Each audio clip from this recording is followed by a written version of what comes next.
Good evening, I'm Annabelle Tiffin. Welcome to Friday's North West Tonight. Our top story. The former Liverpool City Mayor, Joe Anderson, and politician Derek Hatton appear in court over allegations of bribery.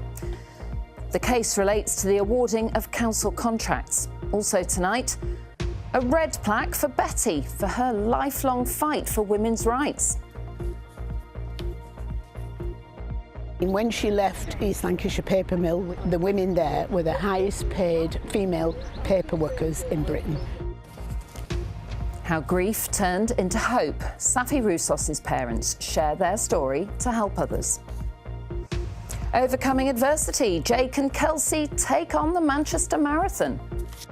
In your face, I can, and I always could push through if my body was able to let me. And do join me at the end of the programme for the all-important weekend's weather and all the talk about the potential heatwave next week.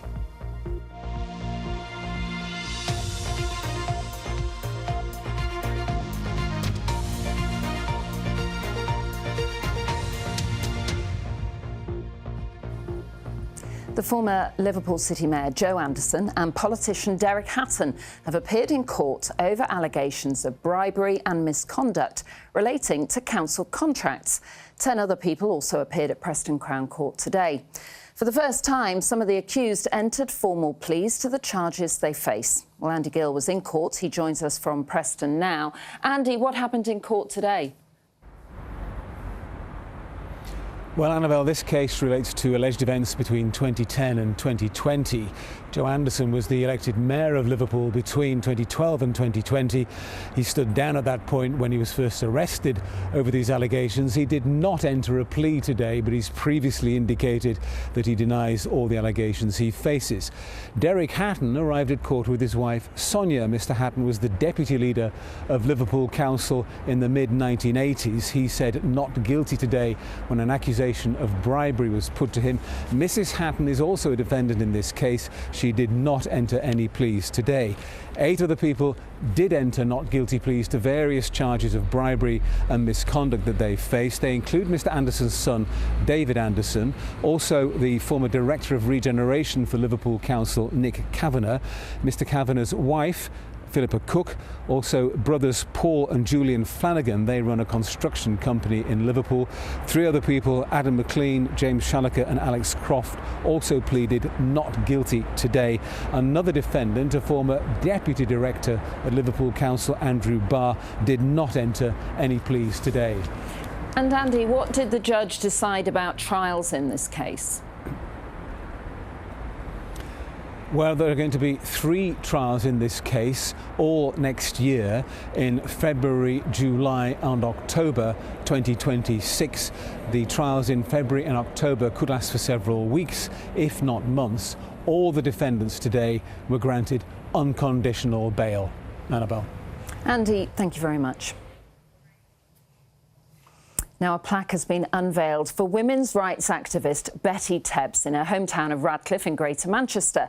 Betty, who was 98 when she died, became involved with women's rights aged just 14 when she discovered that the boy working with her at a paper mill was earning 2 shillings more for the same work. Anna Jameson reports. Betty Tebbs was no ordinary mill worker. I was coming up to 14. I wanted to go and work in the paper mill where my friends were. And I went to work and we were on a big machine that cut paper, and there was a boy and a girl helping the cutterman. I was so pleased when I got my first wage, until I saw the boy's wage, which was 2 shillings more than me, and yet he was doing the same work. And I couldn't understand it at all, why that should be. So I went and I joined the union. And she was a union campaigner ever since, speaking here just 3 months before she died at the 2016 Labour Party conference. Nationalise the railways and the steel industry. These 2 are necessary. And these are the original gates Betty first walked through to start her first shift. Today, nearly 80 years on, her legacy is finally being recognised. Well, she was only little in stature, but a big personality and determined. But she fought all her life for things that she believed in. She said to me just before she died, I don't think on the peace effort we did an awful lot. And I said, well, you would never know. If you hadn't have done what you've done, we don't know what would have happened, do we? And she did a lot, spurred on mainly by the death of her husband, who died in World War II. I got angry, and it sort of helped me to get over the sorrow of it all. And then that crime against humanity when America bombed Hiroshima and Nagasaki with nuclear weapons. That was when I decided to work for peace for the rest of my life. And her sheer determination won over fans, including Maxine Peake and local man Paul, who not only organised a plaque in her honour, but wrote a song too, brought to life today with the help of pupils from St John's Primary School in Radcliffe. I discovered Betty through a line in a play, and the line was, how come we have a statue in Bury for Victoria Wood, but nothing to celebrate Betty Tebbs? And just became fascinated with her and couldn't believe that she's not celebrated in her hometown. Just couldn't believe it. And the family insisted her plaque was not blue, but a political red. As for the pay gap, we've got equal pay for work of equal value. And my organiser said to me, well, Betty, you've done it. You're the best paid paper mill women in Britain. So that was worth all the effort, wasn't it? Anna Jameson, BBC North West Tonight in Radcliffe. The incredible legacy of Betty Tebbs there. Now, a roundup of some of the day's other news, and hoteliers in Liverpool have voted in favour of introducing a so-called tourism tax. It'll mean that guests will be charged an extra £2 a night, which will be mostly used to support the city's visitor economy. All 83 hotels in Liverpool were balloted over what's officially known as a visitor charge. Greater Manchester Police have found more than 200 cannabis plants in a house in Didsbury in Greater Manchester during a raid this morning. A 23-year-old man is in custody on suspicion of the production of the drug and abstracting electricity. The Tranmere footballer Sam Finley has been handed a 13-game ban for making a homophobic comment to an opposition player. Finley admitted a Football Association charge of misconduct over a comment made to Walsall's Jamil Matt during a league game in January. Tranmere say they condemn all forms of discrimination and will deal with the matter internally.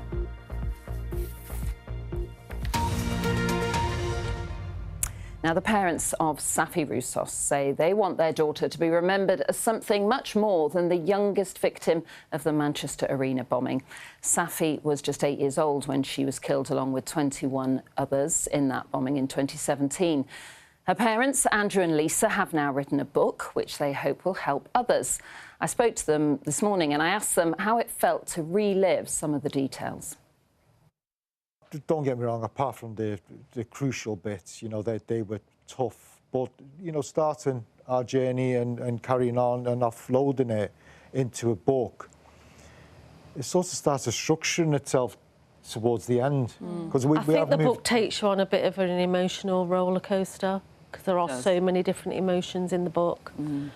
But what we wanted to get across in the book is Safi and who she was, and I just hope we've done that. When this happened, we really felt that there's nothing left. But there is hope.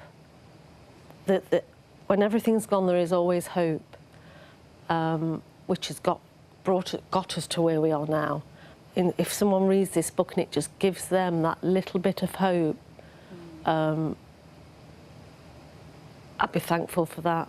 But it also talks about what happened at Wythenshawe Hospital, which I didn't know, and I've spoken to you so many times, but I didn't know just how close to death you were. 3 life-threatening injuries. It was miracle surgery, but it worked. Yeah. Because she's here. Here and really well, but you had, what was it, a shrapnel? 1 centimetre away from her heart. We didn't know this. We didn't know that until we was writing the book. So the author discovered that during the research? Yes. Yes. What did you think when you heard that? So we're like, oh, OK. You okay?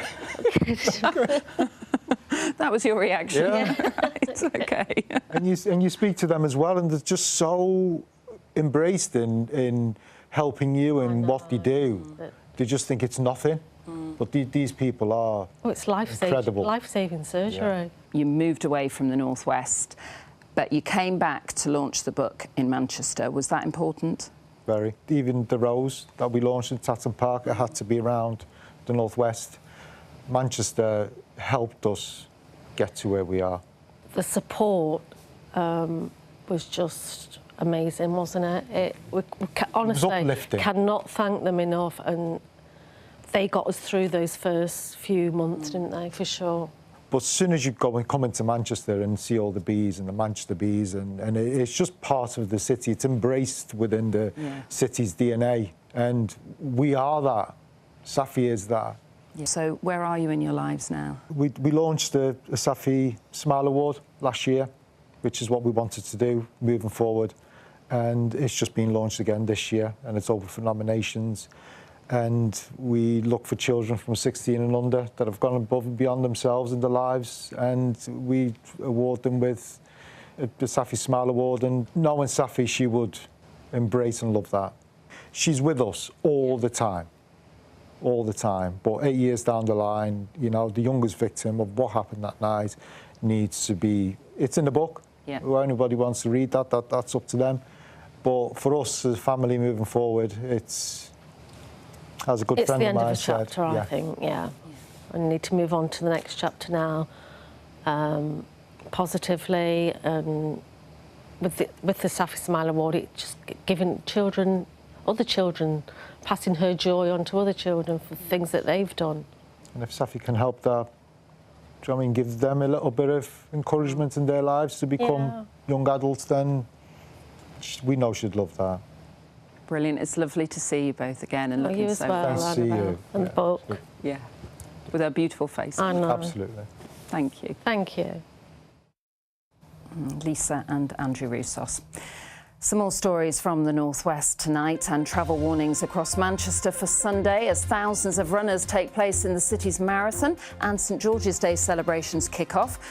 A research project has been launched to find out why the population of this rare fish, Arctic char, is declining in Lake Windermere. And local elections were held in 5 districts on the Isle of Man. A former Chief Minister is among those who was voted into office. You can find out more at bbc.co.uk/local news or on the BBC News app. Now, it is 25 years since the Lowry welcomed its first visitors. Built on the site of the old Manchester docks, it led to a massive regeneration programme, creating thousands of new jobs in and around Salford Quays. Well, BBC Radio Manchester's Mike Sweeney worked on the docks as a young man and has been back to look at the Lowry's legacy.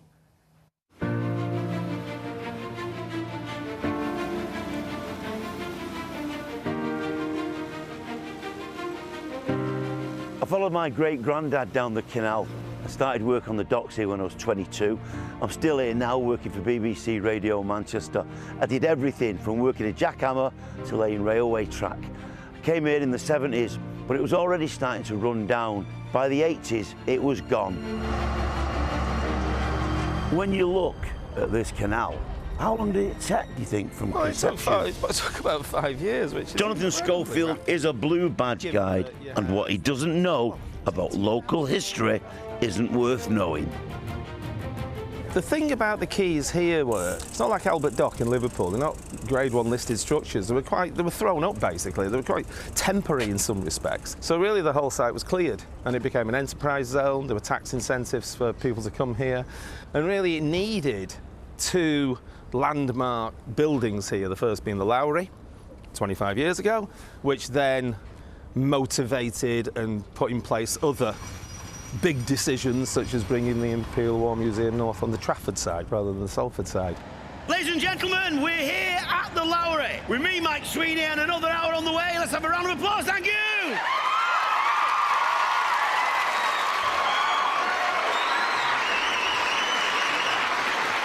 55 years ago, I was live on this stage.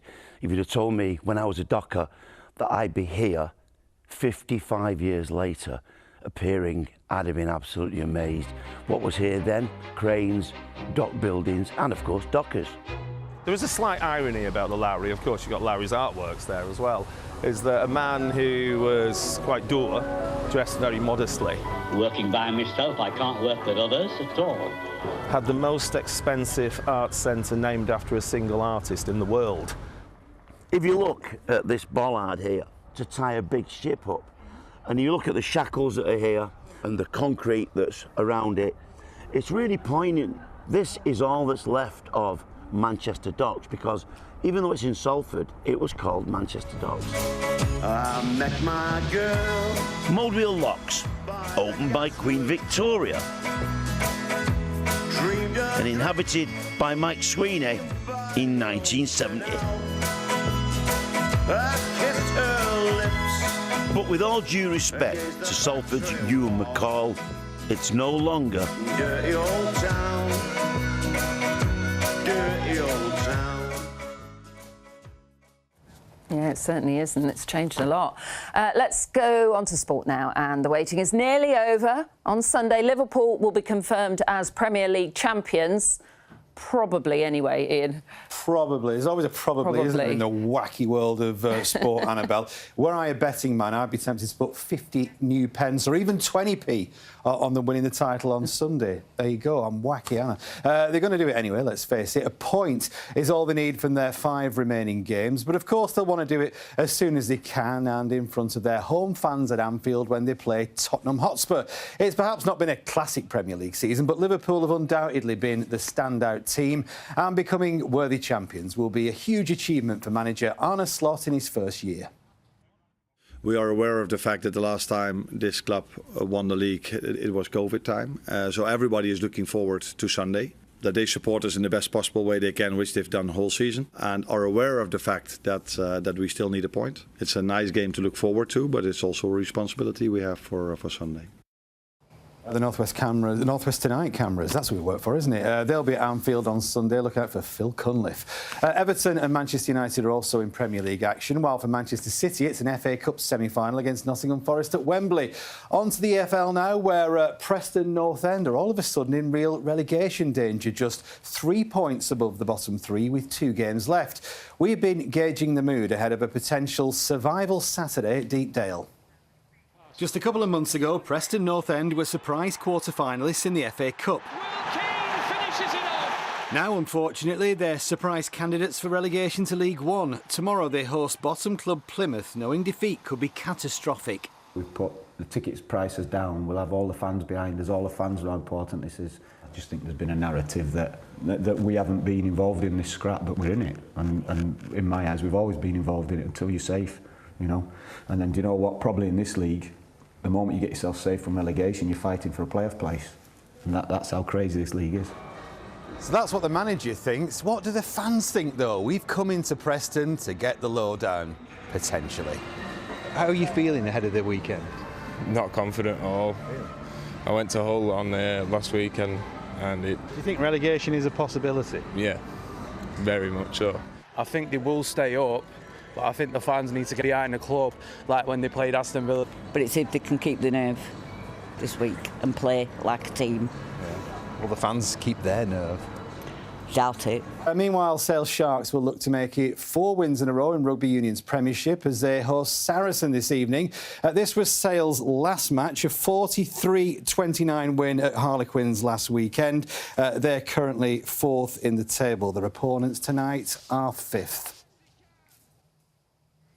And there we go. Huge weekend as well. I think we're going to hear about for marathon runners now. It is a huge weekend for marathon runners because obviously there's the Manchester Marathon and there's the London Marathon, but we're more interested in the Manchester Marathon, aren't we, after all? So more than 30,000 will be running in the Manchester Marathon. Stuart Pollock's been to meet 2 of the entrants who've overcome huge challenges to make it to the start line. For Kelsey and for Jake, the Manchester Marathon is 26.2 miles. But for both of them, it's the final part of a much longer journey. I was diagnosed in 2016 with chronic fatigue syndrome, but I've had it longer than that. And I got worse and worse to the powered wheelchair and being completely housebound. Yes, thank you. She loves to kiss. Kelsey had to learn to walk again and then started running with the help of her assistance dog, Hamble. She'll be alongside Kelsey in the marathon. I was really wobbly at first and I had to grab rails to go downstairs. So she helped me build back up my strength, and she's kind of very useful at telling me when I've gone too far or I'm going too far. She puts her head in my lap and kind of very much leaves no doubt. Just going out that front door and knowing that she will help me with any of my conditions, any of my problems, but also that she's just always there. She's always that presence. Kelsey's one of 36,000 runners taking part in this year's Manchester Marathon, but she's far from the only one who's overcome major obstacles to make it this far. When I was a lot bigger, when I was kind of 25 stone, I wasn't able to walk up the stairs or anything like that without getting tired. So from this to 10k, half marathon to now the full thing, it's I feel like I've slowly built up my confidence over time. When he was younger, Jake suffered abuse and bullying. He now campaigns about men's mental health. I've always been kind of the big kid, if you like, since I was a little boy. It's been instilled in me that I was kind of the weak kid who's not really going to do anything. You're always going to be kind of fat and nothing. That's kind of the reputation I built even within myself. He's completed a half marathon, but now this is his biggest test.